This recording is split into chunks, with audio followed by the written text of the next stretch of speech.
ತಿಂಗಳು 3 ತಿಂಗಳು ಆದ್ರೂ ರೆಕಾರ್ಡ್ಸ್ ಕೊಡ್ತಾ ಇಲ್ಲ.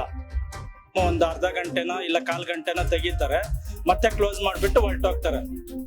ನಮ್ಗೆ ವಕೀಲರಿಗೆ ನಮ್ಗೆ ಕಾಪಿಗಳು ಸಿಗ್ತಾ ಇಲ್ಲ ಅಂತಂದ್ರೆ ಈ ಜನಸಾಮಾನ್ಯ ಪ್ರಜೆಗಳಿಗೆ ಎಲ್ಲಿ ಕಾಪಿ ಸಿಗುತ್ತೆ?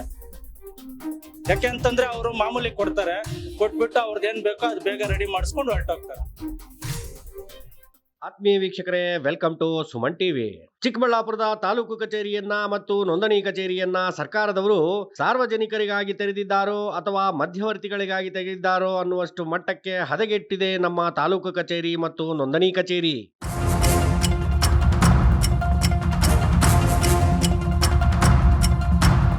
ಇತ್ತೀಚೆಗಷ್ಟೇ ಚಿಕ್ಕಬಳ್ಳಾಪುರದ ಸಬ್ ರಿಜಿಸ್ಟ್ರಾರ್ ಕಚೇರಿಯ ಹೊರಗುತ್ತಿಗೆ ನೌಕರನೊಬ್ಬನ ಲಂಚಬಾಕ ವಿಡಿಯೋ ಎಲ್ಲೆಡೆ ವೈರಲ್ ಆಗಿ ಇಲ್ಲಿನ ಆಡಳಿತಾಧಿಕಾರಿಗಳ ಮುಜುಗರಕ್ಕೆ ಕಾರಣವಾಗಿತ್ತು. ಇನ್ನು ಎಲ್ಲೆಡೆ ವೈರಲ್ ಆದ ಲಂಚ ಪಡೆದಿರುವ ವಿಡಿಯೋ ಎಂದು ಹೇಳಲಾಗುತ್ತಿರುವ ವಿಡಿಯೋದ ಸತ್ಯಾಸತ್ಯತೆಗಳನ್ನ ಸುಮನ್ ಟಿವಿ ತಂಡ ಪರೀಕ್ಷಿಸಲು ನಿಂತಿತ್ತು.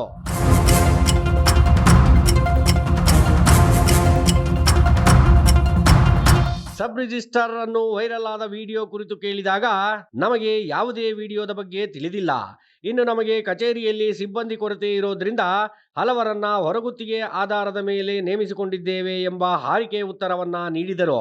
ಮತ್ತೆ ಇಲ್ಲಿ ಅಧಿಕಾರಿಗಳಂತ ವ್ಯಕ್ತಿಗಳು ಕೆಲಸ ಮಾಡ್ತಾ ಇದ್ದಾರೆ, ಮಧ್ಯವರ್ತಿಗಳು ಅಂತ ಆರೋಪ ಇದೆ. ಖಾಲಿ ಇದೆ ನೋಡಿ ಸರ್, ಇಲ್ಲಿ ಯಾರು ಇಲ್ಲ, ಇರೋದು ಒಬ್ಬನೇ ಇಲ್ಲಿ, ಒಬ್ಬನೇ ಇದೆ ಇಲ್ಲಿ. ನೀವು ಈ ಸೆಕ್ಷನ್ಗೆಲ್ಲ ಒಬ್ಬರೇ ಇರೋದು ನೀವು? ಹೌದು ಸರ್.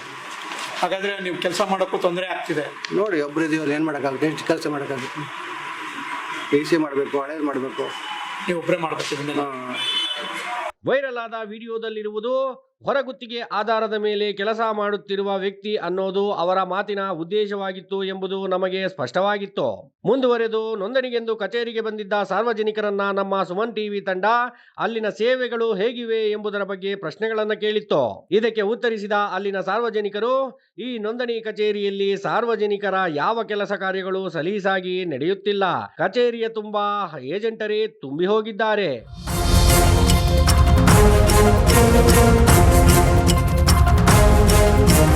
ಕಚೇರಿಯಲ್ಲಿ ಯಾವುದೇ ಎಗ್ಗಿಲ್ಲದೆ ಮುಲಾಜಿಲ್ಲದೆ ಎಲ್ಲಾ ಕಡೆಗಳಲ್ಲಿ ನುಗ್ಗುತ್ತಿರುತ್ತಾರೆ. ತಮಗೆ ಬೇಕಾದ ಕೆಲಸಗಳನ್ನ ಸೆಕೆಂಡುಗಳಲ್ಲಿ ಮಾಡಿಸಿಕೊಂಡು ಹೋಗುತ್ತಿರುತ್ತಾರೆ. ಏಜೆಂಟರಿಗೆ, ಮಧ್ಯವರ್ತಿಗಳಿಗೆ ಅಧಿಕಾರಿಗಳು ಸಹ ಕುಮ್ಮಕ್ಕು ನೀಡುತ್ತಿರುತ್ತಾರೆ. ಇನ್ನು ಬೇಕಾದ ದಾಖಲೆಗಳನ್ನು ಪಡೆಯಬೇಕಾದರೆ ಕಚೇರಿಗೆ ಸುತ್ತಿ ಸುತ್ತಿ ಸಾಕಾಗುತ್ತದೆ. ಹಣ ಕೊಡುವವರೆಗೂ ಅಲಸುತ್ತಲೇ ಇರುತ್ತಾರೆ ಎಂಬುದು ಅಲ್ಲಿನ ಸಾರ್ವಜನಿಕರ ಮಾತಾಗಿತ್ತು.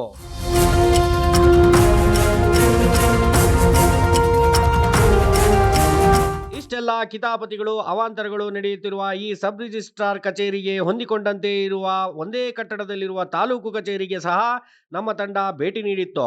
ಭೇಟಿ ನೀಡಿದ ನಮ್ಮ ತಂಡಕ್ಕೆ ದಾಖಲೆ ಕಡತಗಳ ವಿಭಾಗದ ಬಳಿ ಭಾರೀ ಜನಸ್ತೋಮ ಕಂಡಿತ್ತು.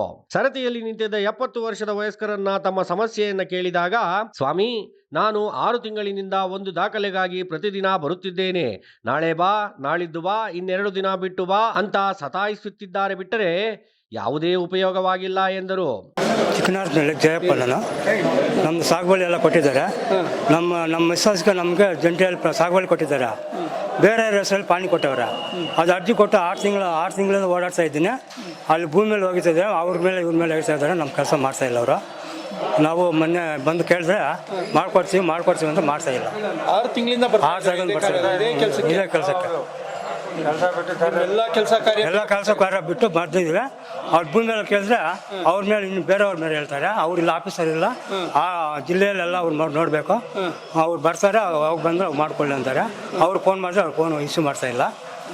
ಹಂಗಾಗಿದೆ ನಮ್ಮ ಹೆಸರು. ಅದೇ ಸರತಿ ಸಾಲಿನಲ್ಲಿ ನಿಂತಿದ್ದ ಇನ್ನೊಬ್ಬರನ್ನ ಪ್ರಶ್ನಿಸಿದಾಗ, ನಾನೊಬ್ಬ ಲಾಯರ್ ಸರ್, ನನಗೆ ಬೇಕಾದ ಕೆಲವು ದಾಖಲೆಗಳನ್ನು ಪಡೆಯಲು ನಾನು ಸುಮಾರು 3 ತಿಂಗಳಿನಿಂದಲೂ ಅಲೆದಾಡುತ್ತಿದ್ದೇನೆ. ಇದು ಒಬ್ಬ ಲಾಯರ್ನ ಪರಿಸ್ಥಿತಿ. ಇನ್ನು ಸಾಮಾನ್ಯ ಜನರ ಪರಿಸ್ಥಿತಿಯ ಕುರಿತು ನೀವೇ ಯೋಚಿಸಿ ಎಂದು ತಮ್ಮ ಆಕ್ರೋಶವನ್ನು ಹೊರಹಾಕಿದರು. ಇಲ್ಲಿ ತಿಂಗಳು 2 ತಿಂಗಳು 3 ತಿಂಗಳು ಆದ್ರೂ ರೆಕಾರ್ಡ್ಸು ಕೊಡ್ತಾ ಇಲ್ಲ.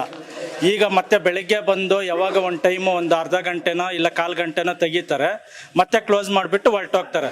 ಈಗ ನಮ್ಮ ವಕೀಲರಿಗೆ 2 ತಿಂಗಳು 3 ತಿಂಗಳಿಂದ ನಾವು ಸುತ್ತಾಡ್ತಾನೆ ಇದ್ದೀವಿ.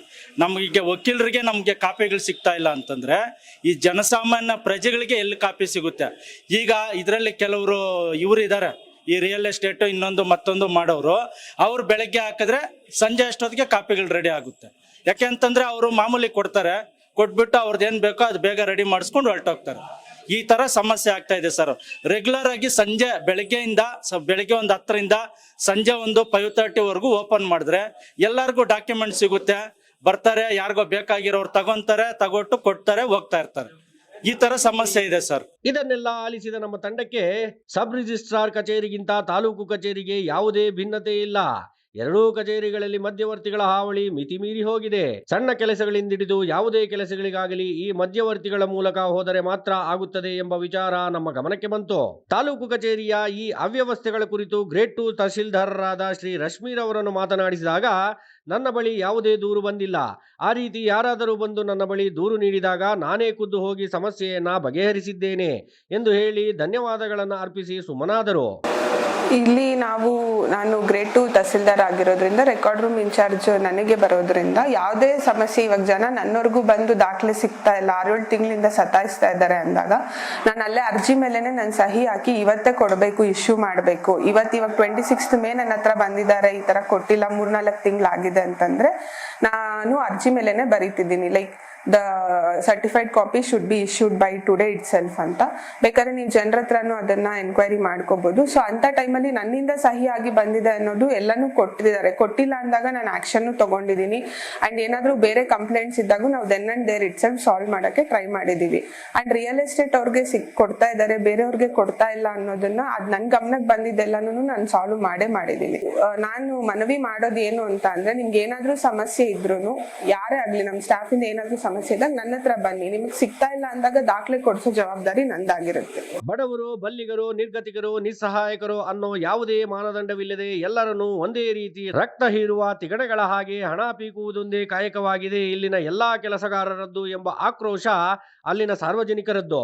ಒಟ್ಟಾರೆ ಚಿಕ್ಕಬಳ್ಳಾಪುರದ ತಾಲೂಕು ಕಚೇರಿ ಹಾಗೂ ಸಬ್ ರಿಜಿಸ್ಟ್ರಾರ್ ಕಚೇರಿಗಳು ಸಾರ್ವಜನಿಕರ ಉಪಯೋಗಕ್ಕಾಗಿ ಇರಬೇಕಿತ್ತು. ಆದರೆ ಮಧ್ಯವರ್ತಿಗಳ ಜೋಬು ತುಂಬಿಸಲು ಇರುವ ಏಜೆನ್ಸಿಗಳು ಎಂಬಂತಾಗಿದೆ ಎನ್ನುವುದು ಸಾರ್ವಜನಿಕರ ಅಭಿಪ್ರಾಯ. ಪ್ರಿಯ ಅಧಿಕಾರಿಗಳೇ, ವ್ಯವಸ್ಥೆ ಅನ್ನೋದು ಹಾಳಾಗಿದೆ ನಿಜ. ಆದರೆ ಮಾನವೀಯತೆ, ದಯೆ, ಧರ್ಮ, ಕರುಣೆ, ಪ್ರೀತಿ ಇವೆಲ್ಲದರ ಬಗ್ಗೆ ನಾವು ಮಾಡುವ ಕಾಯಕದಲ್ಲಿ ಅಲ್ಪವಾದರೂ ಬೆಲೆ ಕೊಡಬೇಕು. ಯಾವುದನ್ನ ಎಷ್ಟರ ಮಟ್ಟಕ್ಕೆ ಮಾಡಬೇಕು ಅನ್ನೋ ವಿವೇಚನೆ ನಮಗಿರಬೇಕು. ಫೈನಲಿ ಯಾರು ಎಷ್ಟೇ ಹೇಳಿದ್ರು ಅದು ಬಂಡೆಯ ಮೇಲೆ ನೀರು ಸುರಿದ ಹಾಗೆ, ನಾಯಿಯ ಬಾಲಕ್ಕೆ ದೆಬ್ಬೆ ಕಟ್ಟಿದ ಹಾಗೆ ಅನ್ನೋದು ಗೊತ್ತಿದೆ. ಬಟ್ ನಮಗೆ ದೆಬ್ಬೆ ಕಟ್ಟದೆ ವಿಧಿ ಇಲ್ಲ. So kindly do the needful for public. Cameraman Ambareesh ರೊಂದಿಗೆ ನರಸಿಂಹಮೂರ್ತಿ, ಸುಮನ್ ಟಿವಿ.